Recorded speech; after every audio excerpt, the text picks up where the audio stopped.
কেন? এই জায়গা তোদের কিসের? এই জায়গা আমাদের। দেখো বড় মা, তোমরা জোর করে বাড়ির পিছনে জায়গাটা দখল করে লিছো, আবার এই জায়গাটাও লিচ্ছ। আমি এখানে এটা পুঁততে দেবো না। কে আটকাবে? তুই। মেয়ের মুখ ভেঙে দেবো।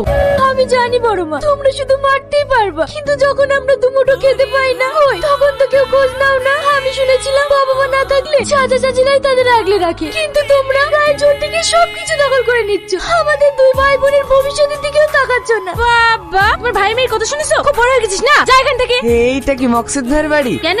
আমি ঘটক, আমার বাড়ি শিবনগর। আপনার ভাইয়ের বলে একটা মেয়ে আছে, তাই বিয়ের কথার জন্য এসেছি। মাস্টারের ছেলে, ওরা অনেক বড় লোক, কিন্তু মেয়েটা দেখতে ভালো বলে আমাকে পাঠালো। মাস্টারের ছেলের কপালটা কি এতটাই খারাপ?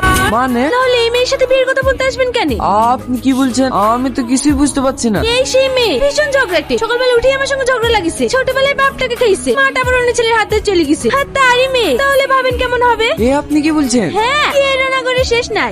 তুই না এই দেখে, বলতে না বলতে খরিদ্দার চলে এসেছে। ছি ছি ছি ছি, এত নোংরা মেয়ে, এই মেয়ের সাথে আমি বিয়ে করতে পারবো না। তোবা তোবা তোবা। আপনি কেন এখানে এসেছেন? আর আপনার জন্য বারবার কেন আমাকে কথা শুনতে হবে?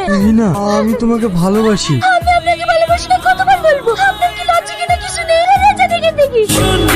কি হয়েছে আপনার? আপনি নেশা করেছেন? কেন নেশা করবো না? আমি একজনকে মন থেকে ভালোবেসেছিলাম, সে আমাকে অপমান করে বাড়ি থেকে বের করে দিয়েছে। আপনি একটা কথা বলুন তো, ভালোবাসাটা কি অপরাধ? আমি যে তাকে ভুলতে পারছি না। আপনি একটা কথা বলুন তো, আপনি কি কাউকে ভালোবেসেছেন? না হলে আপনি আমার কষ্টটা বুঝতে পারবেন না।